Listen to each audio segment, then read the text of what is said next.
नमस्कार, स्वागत है आपका एडवांस इंडिया पर। मैं हूं नवीन चौहान। पिछले 24 घंटे से एक वीडियो लगातार हर किसी के मोबाइल फोन में नजर आ रही होगी। आपने भी देखी होगी कि जिप लाइन से एक शख्स जाता है, जैसे उसको छोड़ा जाता है अल्लाहू अकबर के नारे लगाए जाते हैं और उसे छोड़ दिया जाता है। गोलियों की तड़तड़ाहट नजर आती है। और अब हम उसी शख्स से बात करने की कोशिश करते हैं जिनका नाम है ऋषि भट्ट। तो ऋषि भट्ट से हम बातचीत करते हैं और जानने की कोशिश करते हैं कि आखिरकार इस पूरी घटना को वो कैसे देखते हैं, वो क्या कहते हैं इस पूरे वीडियो के बाद, क्योंकि ये ऐसा वीडियो आया है जिसने हर किसी को छोड़ कर रख दिया। तो चलिए बातचीत करते हैं ऋषि भट्ट से।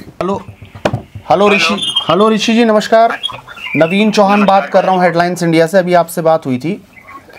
जी नवीन जी। ऋषि जी, मैं यही जानना चाह रहा हूँ उस दिन जो कुछ हुआ उसके बारे में आप क्या कहना चाहेंगे? सर, उस दिन जो हुआ वो फिर भी मैं आपको रिपीट करता हूँ जी। मैं 11 बजे के करीब वहाँ पे पहुंचा था। उसके बाद मैं 2 बजे के करीब क्या बोलते हैं, 1 मिनट सर।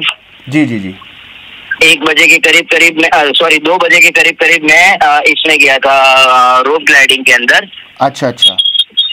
वो रोप ग्लाइडिंग के बाद जब मैं रोप ग्लाइडिंग में गया था, तब उस टाइम पे मेरे आगे जो है वो करीब 8 से 10 लोग थे। उन लोगों का रोप ग्लाइडिंग हो गया। उसके बाद जब मेरा नंबर आया तो वो बंदा जो है वो 3 बार अल्लाहू अकबर बोला था और उसी टाइम पे फायरिंग स्टार्ट हुआ था। अच्छा, जैसे ही उसने अल्लाहू अकबर बोला तो आपको समझ नहीं आया कि क्या हुआ, अल्लाहू अकबर क्यों बोल रहे हैं? नहीं सर, वो चीज उस टाइम पे तो अपना ध्यान नहीं था। हम लोग एंजॉय करने गए थे तो उस चीज पे फोकस नहीं किया था। बट जब वहां से ये सब कुछ हो गया और मैं अहमदाबाद आया और फिर मैं और मेरा बड़ा भाई साथ में बैठ के ये सारे वीडियोस और वो सारी चीज देख रहे थे, तो उस टाइम पे ये क्लू मिला कि भाई किसी के टाइम पे उसने नहीं बोला था और मेरे ही टाइम पे उसने बोला और उसी टाइम से ये फायरिंग स्टार्ट हुआ था। ओके, तो आपकी फैमिली ने भी जिप लाइन किया था उस वक्त? उन्होंने नहीं बोला था ऐसा? मेरे से जस्ट पहले मेरी फैमिली थी, उस टाइम पे नहीं बोला था। ओके। मेरी फैमिली के आगे भी 6-7 लोग थे, तब भी नहीं बोला? तो किसी के कभी नहीं बोला है। अच्छा, जैसे गोलियों की आवाज उस वक्त आई जब उन्होंने अल्लाहू अकबर बोला और गोलियों की आवाज आई, तो आप समझ नहीं पाए हल्का सा कि गोलियों की आवाज आ रही है, ये क्या हो रहा है? नहीं सर, मेरा ध्यान नहीं था। मैं अपने एंजॉय में था तो वो चीज मेरे ध्यान में नहीं आई थी। ओके। मैं अपने वीडियोस में और उसमें थोड़ा मशगूल ज्यादा हो गया था। वो मेरी बहुत बड़ी गलती थी।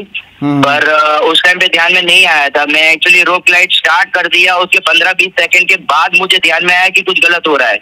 वो भी जब मेरी वाइफ नीचे से चिल्ला रही थी तब मेरे को ध्यान में आया कि कुछ नीचे गलत हो रहा है। तो फिर मैं वो रास्ता पकड़ के स्टॉप किया अपने आप को और फिर वहां से मैं कूद गया। जब आप बीच में पहुंचे, मैं देख पा रहा था उस रस्सी पर, जब आप बीच में थे जिपलाइन करते हुए, तब आपके चेहरे का हाव भाव अचानक बदल गया जब लोगों को आपने देखा भागते हुए। तभी तो नीचे मैंने डेड बॉडीज देखी और लोगों को फायरिंग होते हुए देखा था ना। जी जी। तो ऋषि जी, आपकी फैमिली सेफ है वहाँ पे? उनके साथ ऐसा कुछ नहीं हुआ?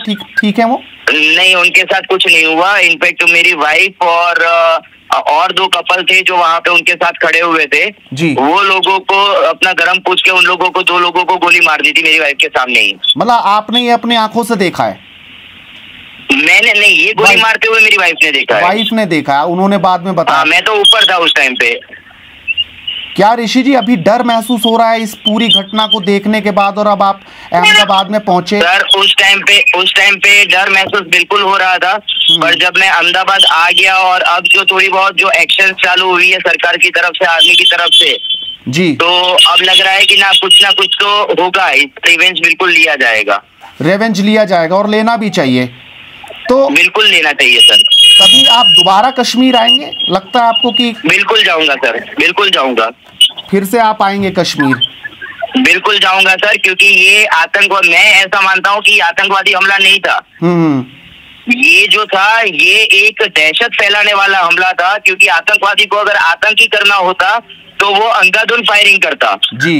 इसने अंधाधुंध फायरिंग नहीं किया। इसने मर्दों को पकड़ के, हिंदू मर्दों को ही मारा है, जिससे कि उसकी वाइफ, उसके बच्चे जो है वो पूरी जिंदगी डरते रहे। बिल्कुल बिल्कुल। और मैं देख पा रहा था जो जिपलाइन आपको करा रहे थे उन दोनों को पता था पहले से ही? जी सर। या गोलियां चली तब उनको मालूम हो चुका था? यानी वहां हाव भाव लोगों के देखने के बाद आपको समझ आ चुका था कि इनको पहले से ही पता है? ये सारी चीज सर अहमदाबाद आने के बाद मुझे रियलाइज हुआ कि हम लोगों को सारी चीज पता होनी चाहिए। अब क्या था क्या नहीं वो तो पता नहीं, पर अभी आज सुबह मेरा एक न्यूज चैनल से बात जब हुआ तो उन लोगों ने बताया कि वो बंदे को कल रात को वहाँ की पुलिस ने पकड़ लिया है। जी जी जी। तो अब उसने क्या किया था क्या नहीं, वो इन्वॉल्व था कि नहीं, अब ये तो सरकार और पुलिस अपने हिसाब से अपनी एक्शन बिल्कुल लेगी ही लेगी। जी बिल्कुल। पर मेरे साथ जो हुआ था वो मैंने सबको बता दिया। आपकी वाइफ क्या बोलती है इस पूरी घटना को देखकर, उनकी क्या प्रतिक्रिया थी जब आपकी बातचीत हुई? सर वो अभी भी वो कंडीशन के अंदर नहीं है कि ये पॉइंट के ऊपर डिस्कस करते हैं, तो उसके पसीने अभी भी छूट रहे हैं, तो मैं इसीलिए उसको कहीं पे भी इन्वॉल्व नहीं कर रहा हूँ। मेरा बेटा आज की तारीख में उसको मैं कहीं लेके निकल रहा हूँ और वो किसी हिंदुस्तानी मुसलमान को देख भी लेता है, ऊपर टोपी देख लेता है तो वो डर जाता है। ये हालात इस वक्त हो रहे हैं आपके साथ? जी सर। तो ऋषि जी और भी लोग, आप ये वीडियो आप सर्च करते हुए मिला आपको नहीं पता था कि ऐसा हुआ? नहीं सर, ये तो मैंने अपने मोबाइल के अंदर वीडियो बनाया हुआ था। जी जी। तो वो तो अपने पर्सनल यूज के लिए बनाया था, और ये कहाँ से वायरल हो गया वो भी मुझे नहीं पता है, क्योंकि ये वीडियो मेरे और मेरे भाई के पास, 2 लोगों के पास ही था। तो ये वीडियो वायरल भी कहाँ से हुआ ये भी नहीं पता है मुझे। तो ऋषि जी एक और बात मैं पूछना चाह रहा हूँ, जब चुन चुन कर मर्दों को साइड किया जा रहा था तब आपकी वाइफ वहीं थी? जी बिल्कुल। तो उनको महिलाओं की साइड कर दिया, तो आप अपने आप को बहुत खुशनसीब मानते हैं कि आप उस दौरान वहां नहीं थे? जी हाँ, मैं ऊपर था इसीलिए मैं बच गया। अगर मैं नीचे होता, अगर मैं अपनी वाइफ के साथ खड़ा होता तो मेरा भी असला वही होता जो बाकी लोगों का हुआ है। मतलब आपकी वाइफ ने पूरा इंसिडेंट अपनी आंखों से देखा और सुना था वहां पे? जी। फिर आप कब निकले, आपको किसने बचाया? जैसे लगातार हम देख पा रहे हैं कि वहां के लोकल मदद कर रहे थे, वो कहाँ थे उस वक्त? क्योंकि आपने सब कुछ देखा। नहीं, लोकल बंदे तो कोई मदद नहीं कर रहे थे सर, टू बी ऑनेस्ट। वहाँ की लोकल पब्लिक तो जैसे ही फायर स्टार्ट हुआ तो लोकल पब्लिक तो सारी भागी चुकी थी जी। पर वहाँ से जब थोड़ा सा हम लोग साइड हुए, थोड़ा सा बाहर भागे, उसके बाद हम लोगों ने मतलब मैंने मेरे बड़े भाई को फोन किया, हमारे एक कॉमन मित्र है अक्षय कुलकर्णी सर करके जी, उनको भाई ने फोन किया कि भाई ऐसा ऐसा सिचुएशन हुआ है मेरे छोटे भाई के साथ जी, तो आप कुछ हेल्प करिए। तो उन्होंने काफी मदद की और वहाँ पे आर्मी 18 मिनट में पहुंच गई थी। एग्जैक्ट 18 मिनट में इसलिए बोल सकता हूँ क्योंकि मेरा और मेरे भाई का जो कॉल रिकॉर्ड था वो 18 मिनट के गैप का था। Okay okay. आर्मी पहुंच चुकी थी, यानी 18 मिनट में आर्मी आ चुकी थी वहाँ पे? 18 मिनट में आ गई थी सर। जब घोड़े पे भी अगर हम ऊपर जाते हैं तो 45 मिनट लगा था। Okay okay okay. और आर्मी बड़ी फास्ट वहाँ पहुंच चुकी थी? आर्मी आई है वहाँ पे। तो बिल्कुल जिस तरीके से हम वीडियो देख पा रहे हैं कि लोग अपने कंधों पर ले जा रहे हैं, तो ये वीडियोस बनाई गई है इंटेंशनली कि इस तरह से दिखाइए कि हमने मदद की है, और आप कह रहे हैं कोई मदद नहीं? हो सकता है मदद की हो सकता है, मैं ये बिल्कुल मना नहीं करूंगा। मैं ये नहीं बोल रहा हूँ कि वो वीडियो गलत होंगे, पर इतना बड़ा ग्राउंड था, इतने सारे 500-600 लोग थे, पर मेरे को कोई लोकल बंदा हेल्प करता हुआ मुझे पर्सनली नहीं दिखा है। हो सकता है मेरे बैक साइड में कहीं पे कोई मदद कर रहा हो या दूसरे रोड होंगे जहाँ पे कोई मदद कर रहा हो, पर मैं जहाँ से नीचे उतरा था वहां से मदद करता हुआ मुझे कोई नहीं दिखा था। तो वहां से आपको आर्मी ने बचाया था उस वक्त? जी बिल्कुल। तो उसके बाद आप सीधा पहलगांव नीचे पहुंच गए थे? मैं पार्किंग में पहुंचा, फिर पार्किंग से जो हमने अक्षय सर से बात किया था तो वहाँ से ऑफिसर की हेल्प मिल गई थी जी। तो हम वहाँ पे नीचे जो आर्मी कैंप है श्रीनगर में, उसके सामने होटल बुक किया था सर ने। वो होटल के अंदर रुके, वहाँ पे डॉक्टर को बुला के सारा चेकअप वेकअप कराया, दूसरे दिन का फ्लाइट करा के हमको अहमदाबाद के लिए भेज दिया। ओके, दूसरे दिन आप अहमदाबाद के लिए निकल गए। तो क्या संदेश देना चाहेंगे ऋषि भट्ट, आप यहाँ पे आए, आप क्या कहना चाहेंगे? अब सर मैं ऐसा तो कुछ नहीं कह पाऊंगा। आप अभी भी बिना डरे लगातार ये बात बोल रहे हैं कि मैं दोबारा यहाँ पे आऊंगा। मैं सुनकर बहुत ज़्यादा सिरन इस वक्त मेरे शरीर में है, जिस तरीके से मैं आपकी बात सोच रहा हूँ, विजुलाइज कर रहा हूँ। वाकई बहुत बहुत भयावह मंजर होगा सर, क्योंकि अगर सब लोग डर के अगर ये बोलेंगे कि हम कश्मीर नहीं जाएंगे, कश्मीर भारत का नाक है सर जी। अगर हम लोग ये बोलेंगे कि हम कश्मीर नहीं जाएंगे तो कश्मीरी मुसलमान जो है वो भी तो हिंदुस्तानी है सर जी। बिल्कुल। ये टारगेट किया जा रहा है, मैं पर्सनली ऐसा सोचता हूँ कि ये टारगेट किया जा रहा है कि कश्मीर जो है वहाँ पे टूरिस्ट बंद हो जाए और कश्मीर का दाना पानी बंद हो जाए, तो पाकिस्तान है तो पाकिस्तान उनके ऊपर हावी हो पाए, तो वो अपनी मर्जी से कुछ भी करवा पाए।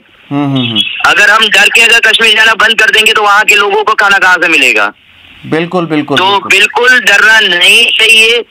मैं ये नहीं बोल रहा हूँ कि रिस्क लेना चाहिए, पर ये वापिस 15 दिन 20 दिन के अंदर मोदी जी कुछ ना कुछ करेंगे, वापिस सब कुछ शांत हो जाएगा, वापिस से वहां पे माहौल सेम हो जाएगा। आप मानते हैं कि अब जवाबी कार्रवाई बहुत जबरदस्त हो ताकि दोबारा कभी ऐसा ना हो पाए? सर गुजराती पूरे भारत के अंदर नहीं, पूरे विश्व के अंदर मशहूर है। बिल्कुल बिल्कुल। मैं इसलिए नहीं बोल रहा हूँ कि मैं गुजराती और मोदी जी गुजराती है, पर पूरी दुनिया को जब मोदी जी के ऊपर भरोसा है तो हमको बिल्कुल रखना चाहिए। बिल्कुल रखना चाहिए। बहुत धन्यवाद ऋषि भाई, आप अपना ख्याल रखिए और भाभी जी का भी ख्याल रखिए, क्योंकि बहुत भयावह मंजर रहा, आपने अपनी आंखों से देखा। हम उस वीडियो को देखकर वाकई से सिहर जाते हैं, जिस तरीके से लोगों के सर में गोली लग रही थी, लोग नीचे गिर रहे थे और आप पहुंचे, आप अचानक उतरे फिर उससे। वाकई आप अपना ख्याल रखिए ऋषि भाई, बहुत बहुत धन्यवाद, आप हमारे साथ जुड़े। जय हिंद सर। जय हिंद, जय हिंद, बहुत धन्यवाद। आप समझिए, ये 10 मिनट की जो बातचीत है उसने मेरे पूरे शरीर पर रोंगटे खड़े कर दिए हैं। कितना भयावह मंजर होगा। वो अभी भी डरे हुए हैं। बेटा कह रहा है कि पापा कोई दिखता है तो डर के भाग जाता हूं। आप समझिए, वाइफ इस वक्त सदमे से नहीं निकली। पीछे वो स्लोगन आप सुन रहे थे जब वो जुबलिन शुरू हो रही थी, उस रोप से वो जा रहे थे, वो आप सुन रहे थे कि किस तरीके से उन्होंने पीछे से बोला, अल्लाहू अकबर बोला, और उसके बाद उसे छोड़ दिया कि जाइए आप। गोलियों की आवाज उस वीडियो में सुनाई दे रही है और ऋषि ने साफ तौर पर यह बात भी कही कि किसी ने मदद नहीं की, किसी ने भी मदद नहीं की। करी होगी, वो कह रही 600-700 लोग थे, करी होगी, लेकिन मेरे पास कोई मदद के लिए नहीं आया। आप समझिए कि ये हालात पहलगांव में हुए हैं। इस आतंकवादी घटना के बाद इस वीडियो ने हर किसी को सोचने पर मजबूर कर दिया। आप इस वीडियो को ज्यादा से ज्यादा शेयर कीजिए और लगातार हेडलाइंस इंडिया के साथ जुड़े रहिए, क्योंकि मुद्दे की बात इसी तरीके से जारी रहेगी बेबाक।